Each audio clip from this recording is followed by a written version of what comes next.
Hi guys, it is Aoife from Proudly Died Laughing, and I'm here to the BookTube Real Talk tag, which is a tag that's been going around. Loads of people have done it, and I'm just jumping on that wagon because I want to do it because it sounds fun. I'm unofficially have been tagged by Emma over at Emma Gillers, who did do this tag, and she kind of tagged whoever wanted to do it. So I'm going to say I was tagged by her, and I will leave her channel below, and if you are not subscribed to her, you should be because she's great. And then I will also leave the link to the original creator of the tag down below as well. So the first question is, what's something nobody told you about BookTube before you started your channel? To be honest, I knew very little about BookTube before I started my channel. I wasn't watching it for a very long time before I decided to join in. I wasn't really like friends with anyone on it before I joined in, and then I didn't really talk to anyone in my life about joining it because it was a secret for a little while before I was like, I have no shame about this anymore. So yeah. I think like maybe one of the things I was kind of surprised by was really how great it is to find people who kind of think the same way as you do and love books just as much as you do, because so like one of the reasons why I started the channel was because I felt I had starting to like see people's eyes glaze over whenever I was talking about the books I was reading, because I just because I read so much and people were sick of basically listening to me go on and on about books. So being able to find that community of people is just such a great feeling, and I have found some amazing friends on BookTube as well, and some people are my best friends and I talk to them almost every day, and I've never met these people before in my life, but they are some of my best friends and I love that. And yeah, I just think like you will find this amazing community once you join, and it is just a really, really special feeling. The question number 2 is, what is your opinion on typical BookTube videos, which means like wrap-ups, hauls, TBRs and stuff?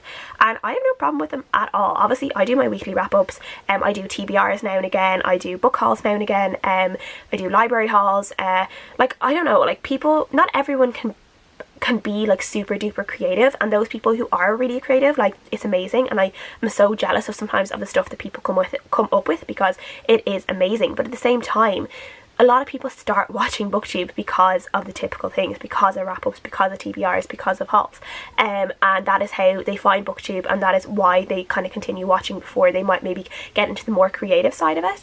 And I think just like if people are looking down at other people for doing those typical things, I mean, take a good look at yourself, because what type of person are you to be judging people on just doing kind of typical things? And everything is original before other people start doing it. Like I know a time when reading vlogs, like the monthly reading vlogs, were not a thing, and I know kind of the couple of booktubers who started that trend, and now it's a thing. So those reading vlogs didn't used to be a thing, and now they are, and they could almost be called a typical booktube video now, when a couple of years ago they weren't.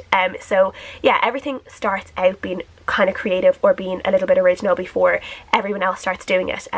So yeah, I don't know, I'm fine with it basically. Number 3 is, what is an assumption you had about BookTube before you joined? Was it proven to be correct or not? To be honest, as I said before, I didn't really think about it too much before I joined up with BookTube, so I didn't really have any assumptions. I was just more like, oh my god, there's all these people I can talk about books with, maybe some people will listen to me. Yeah, so I really didn't have any assumptions. I think that's probably one of the best ways to be, because I wasn't really surprised, or I wasn't really disappointed in any way. I just kind of kept going. I just like did my videos, kept going with them for a while, and yeah. Number 4 is, what is something you've done that has actually helped you grow your audience? And for me, like I haven't had like a massive, like I've been here for 4 years and I'm on like 2,000 subscribers, which is like loads, and I love that, but it's definitely not as much as other people who've been here in half the time that I have been, and I know some of it is because I don't really stick to a genre of books. I kind of bounce around the place, so if people are reading just particular genres of books, my channel might not be the one that appeals to them the most, because I'm also reading a lot of books that they might not be interested in, which is grand, and obviously I understand that. But one of the things I think that has probably helped me grow is just taking part in readathons. Like I've helped kind of co-host some readathons. I did the Time Hopathon a couple of years ago. Obviously I've been doing the Irish readathon, which is a massive passion of mine. And yeah, so I think just kind of joining in with things and commenting on people's channels and becoming friends with people really does help you grow your audience, especially when you just start out. I think it's really important when you just start out to find other people who are also starting out at the same time as you and getting friends with them, and having that little circle of friends that you all watch each other's videos and you all comment and you also support each other, because that is really important. And I think everyone has those little circles of friends that they do have, and that they always just support each other's channels and videos. So number 5 is, what is a common mistake you see new booktubers making, or one that you made? I think like some of it is just people thinking that they have to read certain books to fit in, and that's not true at all. As I've said, I read a wide variety of books and a wide genre of books. I definitely like was picking up some books at the start that I thought, like, everyone else is talking about these, maybe I should be reading them too, but at the same time I've never bought a book that like I didn't want to read, but at the same time I think people shouldn't be pressured into thinking they have to read certain genres or they have to read certain books, so it's okay to be, you know, out there and be reading all kinds of books all the time. You don't have to stick to a certain genre, and yeah. Number 6 is, what are your thoughts on working with publishers and sponsorships?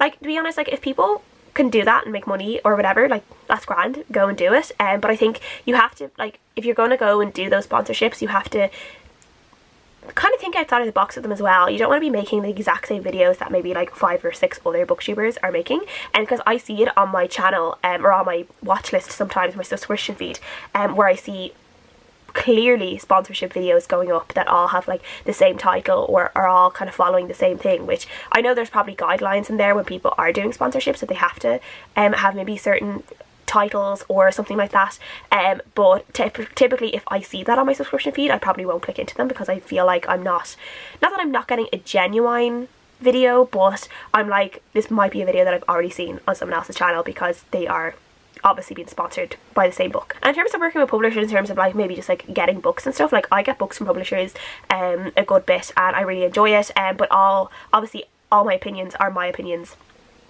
Just because I'm given a book doesn't mean that I'm going to give it 5 stars, you know, so like, yeah, just be truthful. I think if people are working with publishers and sponsorships, don't give that part away of themselves that they can't be truthful. Always feel like you still can be authentically you while you're doing those sponsorships and those and working with publishers. And the last question is, do you think BookTube is dying? Definitely not. BookTube has grown so much even since I've been on it, and I love seeing the amount of people who are on BookTube now and all people talking about books, and I feel like this is kind of the same thing of, oh, are books dying or are bookshops dying? And it's like, no, they're not. Like, the amount of people I see reading and the amount of people I see in bookstores, the industry is definitely not dying, the way some people kind of try and scaremonger that it is.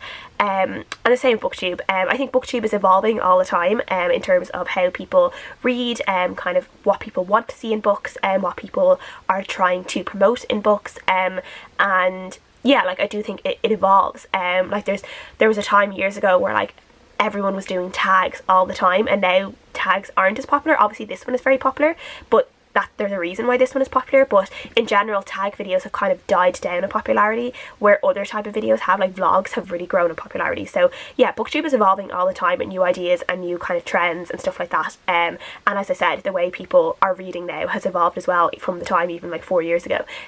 So yeah, it's a really interesting thing to see, it's an interesting thing to witness and be a part of, but it is definitely not dying. That is the video. I'm not going to tag anyone, but if people want to do this video, I tag you. Thank you guys for watching, and I'll see you guys again next time. Bye!